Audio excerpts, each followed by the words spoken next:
Hello my dear student, कैसे हैं आप सब। उम्मीद है कि आप सब बहुत अच्छे होंगे। यह वीडियो क्लास 10 के मैथमेटिक्स के जो दूसरा अध्याय है बहुपद, उसके ऑब्जेक्टिव से संबंधित बहुत ही इंपॉर्टेंट वीडियो है। इस वीडियो में हम लोग वैसे सारे ऑब्जेक्टिव को कवर कर लेंगे जो परीक्षाओं में बार बार पूछा जाता है, चाहे वो किसी भी बोर्ड के एग्जाम हो। आइए इस वीडियो को शुरू करते हैं। सबसे हमारा फर्स्ट क्वेश्चन है कि रैखिक बहुपद के घात होता है। रैखिक बहुपद का कितना घात होता है, तो आप जानते हैं कि रैखिक बहुपद का घात कितना होता है, तो 1 होता है। तो इसका आंसर हो जाएगा सी। रैखिक बहुपद का घात 1 होता है, सी। ठीक है। उसके बाद हम लोग देखते हैं कि रैखिक बहुपद का शून्यक होता है। रैखिक बहुपद का शून्यक क्या होता है, तो रैखिक बहुपद का शून्यक माइनस बी बाई ए होता है। तो दूसरा का आंसर हमारा हो जाएगा बी। ठीक है बच्चों। उसके बाद तीसरा हम देख रहे हैं कि जिस बहुपद के घात 1 होता है उसे कहते हैं। तो जिस बहुपद का घात 1 होता है उसे क्या कहते हैं, तो उसको हम लोग रैखिक बहुपद कहते हैं। तो तीसरा का क्या हो जाएगा, तो तीसरा का हो जाएगा हम लोगों का बी। ठीक है बच्चों, बी। उसके बाद 4 नंबर देखते हैं। 4 नंबर, निम्न में कौन रैखिक बहुपद है। तो जिस बहुपद का घात 1 होगा वही रैखिक बहुपद होगा। इसका 3 है, इसका 2 है, इसका भी 2 है, इसका 1 है। तो सी इसका आंसर हो जाएगा। ठीक है। आप इन सभी प्रश्नों को अपने नोटबुक में अवश्य ही नोट कर लीजिएगा। इसको पढ़ने के बाद आपको परीक्षा में किसको कभी भी प्रॉब्लम नहीं होने वाला है। उसके बाद क्वेश्चन नंबर 5 में देखते हैं कि रैखिक बहुपद के कितने शून्यक होते हैं। तो रैखिक बहुपद के 1 शून्यक होता है। तो 5 का आंसर हमारा ए हो जाएगा, ए। उसके बाद 6 नंबर में है कि बहुपद 4x के power 4 minus x Q plus 2x square plus 2 का घात है। तो आप बहुपद के चर राशि में चर का जो सबसे बड़ा घात होता है वही बहुपद का घात कहलाता है। तो हमारा x के पावर 4 है, तो यही इस बहुपद का क्या हो जाएगा, घात हो जाएगा। इसका आंसर हो जाएगा हम लोग का बी, बी। ठीक है। उसके बाद 7 नंबर में देख रहे हैं कि बहुपद x स्क्वायर माइनस 27 का शून्यक होगा। माइनस एक्स स्क्वायर 27 का शून्यक होगा। तो 7 नंबर का आइए हम लोग देख लेते हैं हल करके। 7 नंबर में क्या कह रहा है, तो x square minus 27, x square minus 27। तो शून्यक निकालना है तो बराबर 0 कर देंगे। एक्स स्क्वायर बराबर हो जाएगा 27। तो एक्स जब करेंगे तो ये रूट अंडर 27 हो जाएगा। इसको हम लोग लिख सकते हैं क्या, 3 3 तिरका 9 9 तिरका 27। तो एक रूट निकल गई, ये रूट थी। अब इसका पूर्ण वर्गमूल नहीं होगा, तो इसलिए एक बार इसको प्लस लिख लेंगे और एक बार माइनस लिख लेंगे। यानी कि प्लस रूट 3 और माइनस 3 इसका शून्यक हो जाएगा। तो आइए देखते हैं जहाँ होगा, किस ऑप्शन में ये है, 3 है। तो 7 का 3 7 का हम देखते हैं। 7 में यहाँ प्लस माइनस √3 है। यानी कि ये जो हमारा ऑप्शन है ये अलग अलग ना लिख के ये प्लस माइनस हम लोग √3 भी कर सकते हैं। ठीक है बच्चों। तो ये प्लस माइनस 3 √3 कहाँ पे है, तो आप देख सकते हैं ये क्वेश्चन नंबर, ये इसका ऑप्शन बी हो जाएगा उत्तर। तो 7 का क्या हो गया, 7 का बी हो गया। उसके बाद हम लोग देखते हैं 8 नंबर। कह रहा है कि बहुपद Y Q minus 2y square minus √3y plus 1/2 का घात है। तो बहुपद में चर का जो सबसे बड़ा घात होता है वही उस बहुपद का घात होता है। तो इसमें y के पावर 3 जो है वह सबसे बड़ा घात है, इसलिए इसका 8 का आंसर सी हो जाएगा। तो 8 का हम आंसर लिख सकते हैं क्या, 8 का आंसर हमारा हो गया सी। ठीक है बच्चों।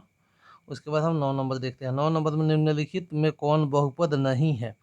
तो ये 2x/3 हो गया प्लस 1, ये भी बहुपद है। 2 minus x square plus √3x, ये भी बहुपद। यहाँ 1/x-2, कोई भी चर राशि यदि भिन्न के रूप में यदि वह हर के जगह पर हो तो वह बहुपद नहीं होता है। इस हिसाब से हमारा 9 का सी आंसर हो जाएगा।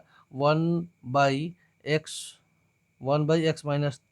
जो है वह बहुपद नहीं है, तो 9 का आंसर हो गया सी। तो हम लोग लिख सकते हैं 9 का सी हो गया। ठीक है बच्चों।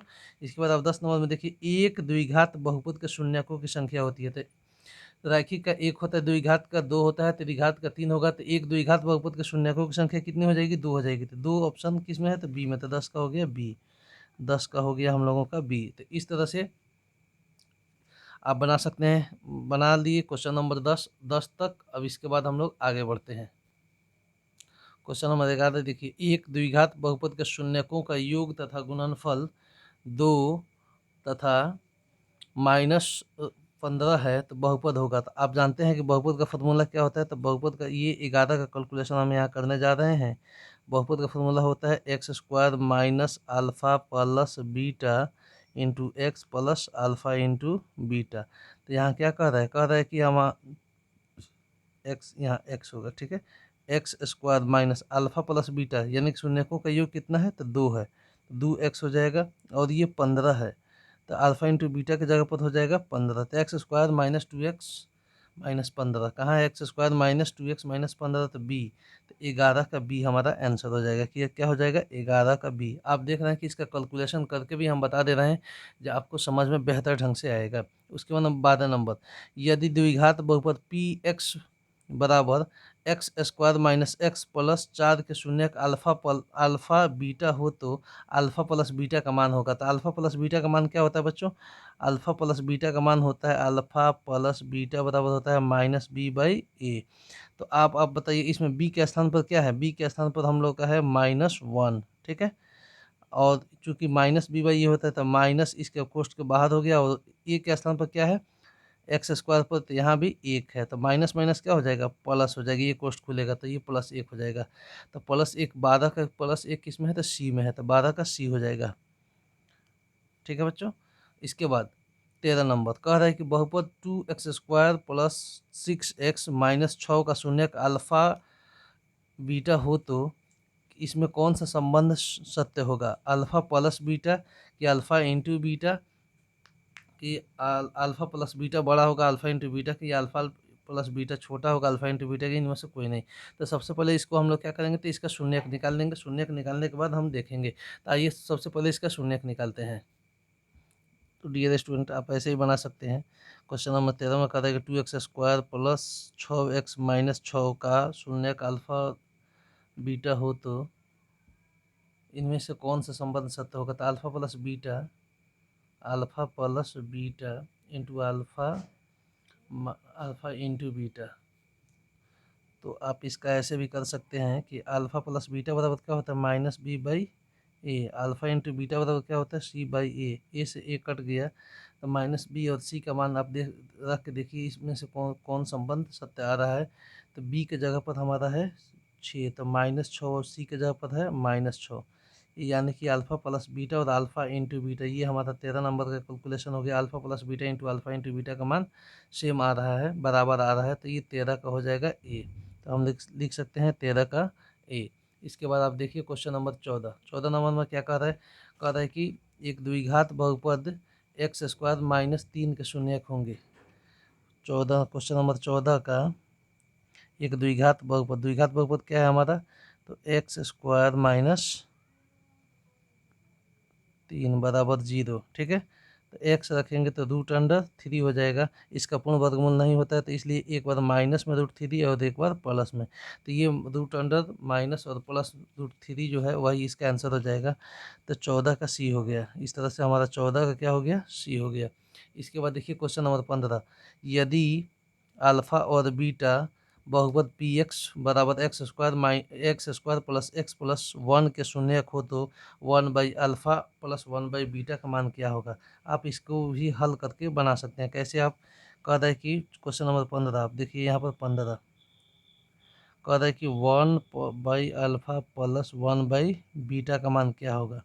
सबसे पहले इसका एलसीएम ले लीजिए, अल्फ़ा इंटू बीटा, ये हो गया अल्फ़ा, ये अल्फ़ा से अल्फ़ा कट जाएगा, तो ये पहले बीटा हमारा आ जाएगा, बीटा प्लस अल्फ़ा, यानी कि अल्फ़ा प्लस बीटा ऊपर आ गया, इसका मान हो गया -b/a, और इसका हो गया अल्फ़ा इंटू बीटा c/a। तो बताइए ए से ए कट जाएगा, तो इसका क्या आ जाएगा, -b/c। तो अब इसका मान को बहुपद में देख लीजिए, -b/c का मान क्या होगा। क्वेश्चन नंबर 15 का है, 15 हमारा बहुपद है x square plus x plus 1, तो -b/c, बी के स्थान पर यहाँ क्या है, 1 है, और सी के जगह पर 1 है, यानी कि -1/1 बराबर क्या हो जाएगा, -1। तो -1 क नंबर में है, तो क्वेश्चन ये पहला फर्स्ट है, तो 15 का ए आंसर हो जाएगा, 15 का ए, ठीक है।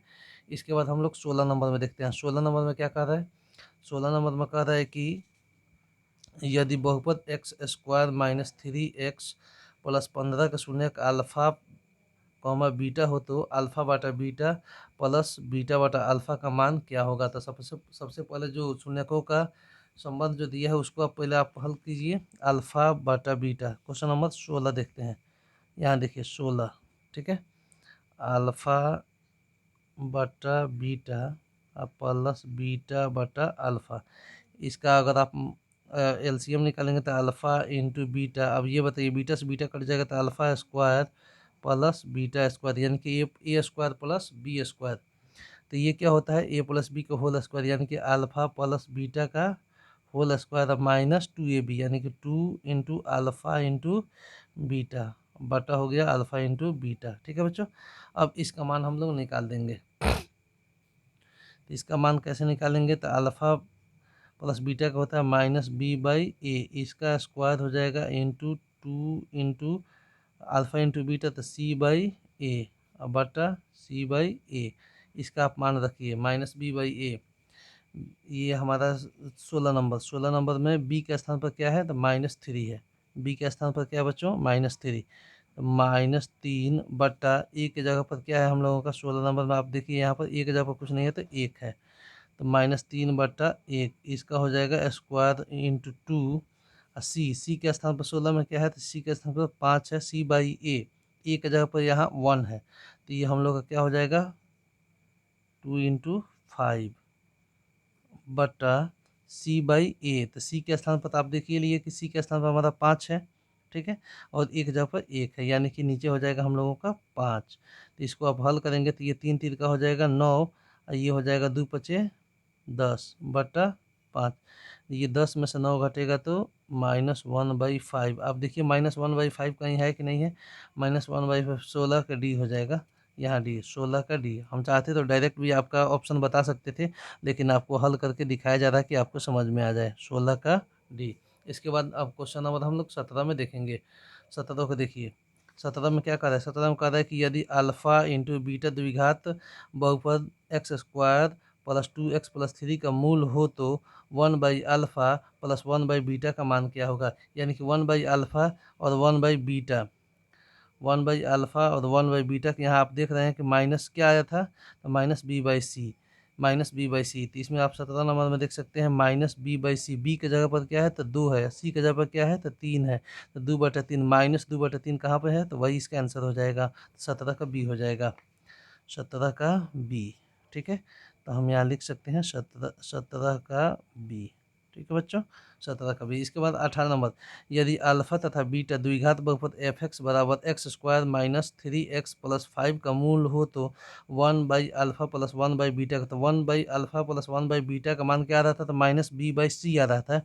तो बी के जगह पर हमारा क्या है, -3 है, और -b/, यानी कि माइनस माइनस प्लस हो जाएगा, और सी का मान यहाँ क्या है, तो 5 है, तो 3/5 इसका आंसर हो जाएगा। तो 3/5 आप देखिए कहाँ पे है, तो ए हो जाएगा, तो 18 का ए।